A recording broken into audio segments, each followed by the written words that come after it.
పెద్దలు గౌరవనీయులు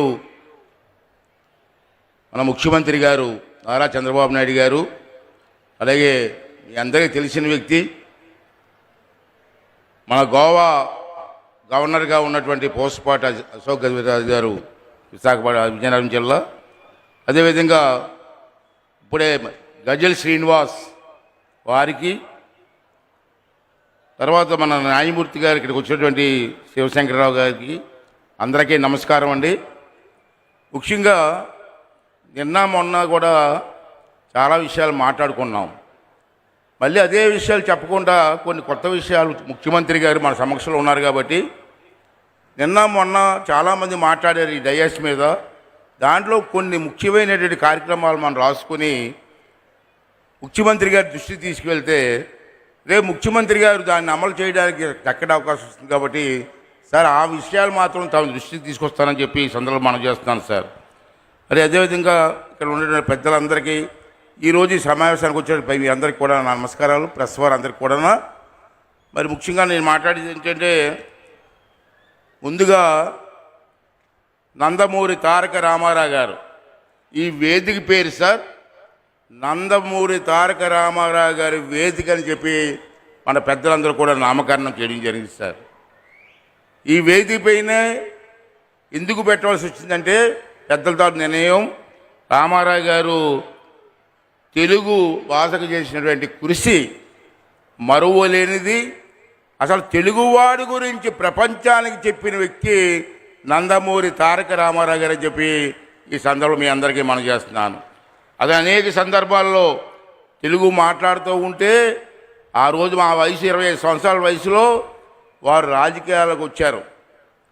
నాకు అప్పుడు 25 సంవత్సరాలు 24 సంవత్సరాలు. నాకు వారు మీటింగ్కి వెళ్తూ ఉంటే అది అనర్గంగా తెలుగు మాట్లాడుతూ ఉంటే అందరూ కూడా ఆశ్చర్యపోయి చూసి ఆనందించిన సందర్భాలు మాకు తెలుసు. అతను తెలుగుదేశం పార్టీ పేరు కూడా, ఒక రాజకీయ పార్టీ పేరు కూడా తెలుగుదేశం పార్టీ అని పెట్టేటువంటి మహానుభావుడు నందమూరి తారక రామారావు గారు చెప్పి ఈ సందర్భం మనం చేస్తాను.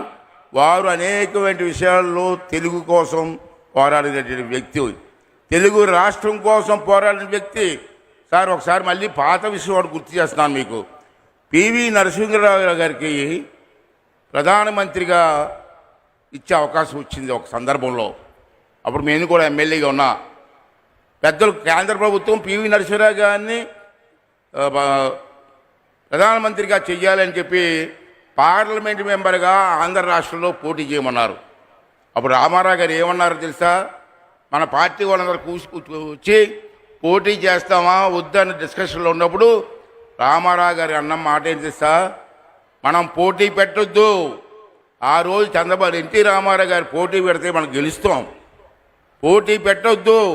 కారణం ఏంటంటే మన తెలుగు బిడ్డ పివి నరసింహారావు ప్రధానమంత్రి అయ్యే అవకాశం వచ్చింది, మన పోటీ పెట్టొద్దని చెప్పి ఒక రాజకీయ నాయకుడు అన్నారంటే అతని మనస్తత్వం ఏంటో, తెలుగు వాళ్ళ మీద ఉన్న ప్రేమ ఏంటో ఒకసారి మీకు గుర్తు చేస్తానని చెప్పి ఈ సందర్భంలో మనం చేస్తున్నాను సార్. ఈవేళ ముఖ్యంగా చెప్పాల్సింది సార్, గజల్ శ్రీనివాసరావు గారు వాళ్ళ టీము, నేను 2 రోజుల నుంచి ఇక్కడే చూస్తున్నాను.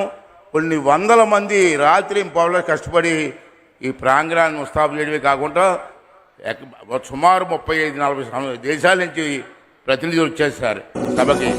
వాళ్ళందరికీ కావాల్సిన ఏర్పాట్లు, సభ ఏర్పాట్లు, పెద్దల పేరున రోజు పూజలు, ఒక పక్క సాంస్కృతిక కార్యక్రమాలు అన్నీ పెట్టి ఈ సభను బ్రహ్మాండంగా నడిపించినటువంటి గజల్ శ్రీనివాసరావు గారికి కానివ్వండి, వాళ్ళ బృందానికి కూడా నా నమస్కారాలు తెలియజేస్తున్నాను సార్. సార్ లాస్ట్లీ ఇక్కడ నేను అబ్జర్వ్ చేసింది ఏంటంటే, పెద్దలు మాట్లాడినప్పుడు నేను కూర్చొని రాసుకుంటూ ఉన్నాను. నేను అబ్జర్వ్ చేసింది ఏంటంటే, ప్రజలకు కూడా చెప్తున్నానండి, ఇందాక మన ఎంపీ గారు బ్రహ్మాండంగా మాట్లాడారండి. ఫస్ట్ టైం విన్నాను స్పీచ్. బ్రహ్మాండంగా మాట్లాడారు ఎంపీ గారు. నిజంగా ఆటలు చెప్తున్నాను నేను, చాలా బాగా మాట్లాడారు. అమెరికాలో ఉండి కూడా తెలుగు మీద అంత అభిమానంతో మాట్లాడారంటే నిజంగా మీ అందరికీ కూడా ధన్యవాదాలు చెప్పాల్సిన అవసరం ఉంది సార్. ముఖ్యంగా సార్, మన పిల్లలు తెలుగు కాకుండా వేరే భాషలో మాట్లాడే అవకాశం ఏంటి సార్? దీంట్లో తప్పేవారు సార్? తల్లిదండ్రులు కూడా బాధ్యత తీసుకోవాలండి. మీరు ఏమనుకుంటారంటే మమ్మీ డాడీ అంటే అబ్బా మా అబ్బాయి ఇంగ్లీష్లో మాట్లాడుతున్నారు అనుకుంటున్నారు మీరు. మమ్మీ డాడీ అండి అమ్మ నాన్న, ఆ పదంలో ఎంత మాధుర్యం ఉందండి, ఎంత ప్రేమ ఉందండి. బయట మాట్లాడమనండి, ఇంట్లో కూడా మమ్మీ డాడీ లేటండి. తల్లిదండ్రులు కూడా మనం చేస్తున్నాను. నాకు ఒక మనవడు ఉన్నాడు, నాకు ఆడికి 4 సంవత్సరాలు మొన్న వచ్చాయి. 4 సంవత్సరాలు హైదరాబాద్ ఉంటాడు. ఒకసారి వెళ్తే గ్రాండ్ ఫాదర్ కూడా కాదు, గ్రాండ్ ఫా అంటున్నాడు ఆడు. నేను అన్నాను పిలిచి, నీతో మాట్లాడను అంటే ఏమన్నాడు, నువ్వు తాతయ్య అని పిలిస్తే మాట్లాడని చెప్పాను. అక్కడి నుంచి తాతయ్య గారు బాగున్నారా అంటున్నాడు. అంటే మీరు ఆ పరిస్థితిలో ఇది చెప్పలేకపోతున్నారు. చాలామంది సంతోషిస్తున్నారండి, సంతోషిస్తున్నారు. గ్రాండ్ ఫా అంటాడు ఎంత కుర్రోడు. ఇందాక మాట్లాడారు మన ఎంపీ గారు. చిన్నప్పుడు మా పెద్దవాళ్ళు, మా చిన్నప్పుడు చూసేవాడిని నేను, చందమామ రావే జాబిల్లి రావా అని చెప్పి భోజనం పెట్టేవారు, తినిపించేవారు పిల్లలకి. ఇవాళ సెల్ ఫోన్లు ఇచ్చేస్తున్నారు సార్, సెల్ ఫోన్లు చూసి భోజనం పెడుతున్నారండి. ఇక ప్రేమ ఏముంటుందండి? ఎత్తుకొని నడుము మీద కూర్చోబెట్టుకొని అలా తిరుగుతూ చందమామ రావని భోజనం పెడితే ఆ పిల్లవాడు ఎంత ఆనందిస్తాడండి. ఎలా అండి సెల్ ఫోన్ ఇస్తారా సార్? ఇంకో విషయం చెప్తాను సార్, ఏమనుకోరు సార్. మరి నాకు కూడా పరిస్థితి ఉంది అనుకుంటున్నాను నేను. భోజనం అనమంటే సెల్ ఫోన్ చూసి భోజనం ఉంటున్నారు సార్. పూర్వం మా పెద్దలు కారం ఎంత వేయాలో, నూనె ఎంత వేయాలో, ఉప్పు ఎంత వేయాలో చూడకుండా వేసేవారు. ఇవాళ సెల్ ఫోన్లు పెట్టుకొని కారం ఎంత వేయాలో, నూనె ఎంత వేయాలో, ఉప్పు ఎంత వేయాలని చెప్పి భోజనాలు ఉంటే పరిస్థితి వచ్చింది సార్. తెలిసిపోతుంది ఒక వంట, మా అమ్మ వంట ఈ వంటకు తేడా తెలుస్తుంది, కానీ మాట్లాడలేకపోతున్నాం సార్ ఇంట్లో. మా పరిస్థితి ఎలాగ ఉంది. మీరు ఆడవాళ్ళకి ఫుల్ పవర్ ఇచ్చారు, మరి మేము మాట్లాడలేకపోతున్నాం. అది పరిస్థితి మాకు ఉంది సార్. మరి ఈవేళ దేంట్లో ముఖ్యమైన విషయాలు సార్ నేను గమనించినవి సార్, మనకి మన రాష్ట్రంలో ప్రాచీన కళలు ఉన్నాయి సార్. మన రాష్ట్రంలో చాలా గ్రామాల్లో సంక్రాంతి కానీ, శ్రీరామనవమి కానీ, ఉగాది కానీ చేయడం లేదు, మానేశారు సార్. నేను అబ్జర్వ్ చేస్తున్నాను సార్. మనకు సుమారు 14,000 పంచాయతీలు ఉంటే మొన్న శ్రీరామనవమికి నేను ఎంక్వైరీ చేస్తే 60% గ్రామాల్లో మాత్రమే శ్రీరామనవమి చేశారు. మన పండగ మనం చేసుకోమండి, ఉగాది కూడా చేసుకోమండి. ఉగాది మన సంవత్సరాదండి, తెలుగువాడి సంవత్సరాదండి. ఉగాది ఎవరు పట్టించుకోవట్లేదు గ్రామాల్లో. మనందరం కూడా చెయ్యకపోతే సంస్కృతి ఏమైపోతుందండి. మనం 31st నైట్కి తెల్లవారులు పండగ చేసుకున్నారు మనం, కానీ సంక్రాంతికి మాత్రం ఏం పట్టించుకోవట్లేదు. దయించి మీ అందరినీ కోరుకున్నాను సార్, మన ప్రభుత్వం కూడా ఒక డైరెక్షన్ ఇచ్చి మన పండగలు కాపాడమని చెప్తాను సార్. రెండోది సార్, మన రాష్ట్రంలో చిన్నప్పటి నుంచి మాకు చదువుకున్న చూస్తున్నాను, నాటకాలు, పద్య నాటకాలు ఉన్నాయి సార్. దాంట్లో రామాంజనేయ యుద్ధం, సత్యహరిశ్చంద్ర నాటకం, శ్రీకృష్ణ రాయబారం. అప్పుడు పద్యాలు పాడుతూ ఉంటే స్టేజ్ మీద జనం ఆహా ఓహో అనేవారు. ఈవేళ ఎక్కడ కనపడలేదు సార్, ఎక్కడా కనపడలేదు సార్. డ్యాన్స్ బేబీ డ్యాన్సులు ఇవే కనపడుతున్నాయి, ఈ పద్యాలు నాటకాలు కనపడలేదు సార్. దాన్ని మళ్ళీ మీరు జీవం పోయవలసిన అవసరం ఉంది. మనకు తెలుసు అతను ఈ కన్నీటి కూడా నాటకాలు కూడా కనుమరుగుతున్నాయి. కాబట్టి కళాకారుల్లో మీకు తెలుసు, ఎన్టీ రామారావు గారి దగ్గర చూస్తాం సార్. కళాకారులు ప్రజలను చైతన్యవంతం చేసే కెపాసిటీ ఉన్నటువంటి వ్యక్తులు. అటువంటి కళను మనం పోషించాలి. ప్రభుత్వం ద్వారా ఒక నిర్ణయం తీసుకోవాల్సిన అవసరం ఉందని చెప్పి ఈ సందర్భం మనం చేస్తున్నాం సార్.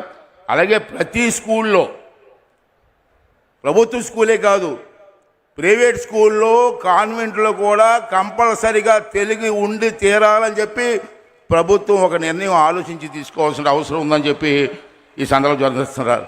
రెండోది మూడోది ఏంటంటే ప్రతి స్కూల్లో కూడా క్రీడలు, పూర్వం హై స్కూల్లో పెద్ద గ్రౌండ్లు ఉన్నాయి సార్, ఇప్పటికీ గ్రౌండ్లు ఉన్నాయి. క్రీడలు, యోగా, ఎన్సిసి, అదేవిధంగా రెడ్ క్రాస్ అనే సంస్థలు ఉన్నాయి.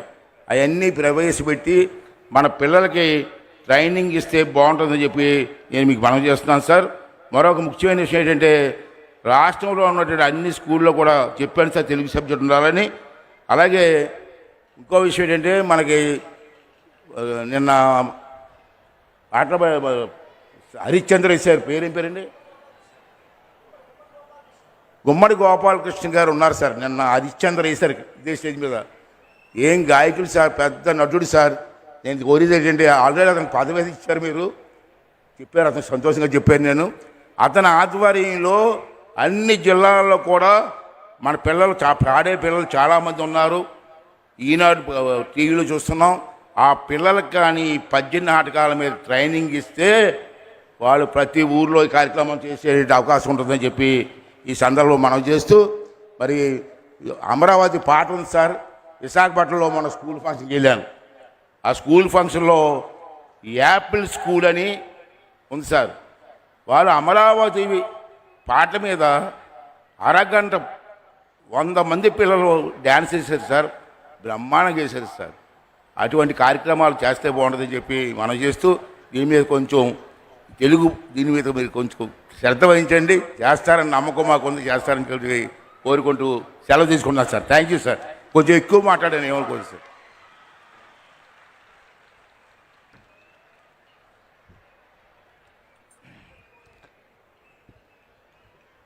అయ్యన్న పాత్రుడు గారు చాలా విషయాలు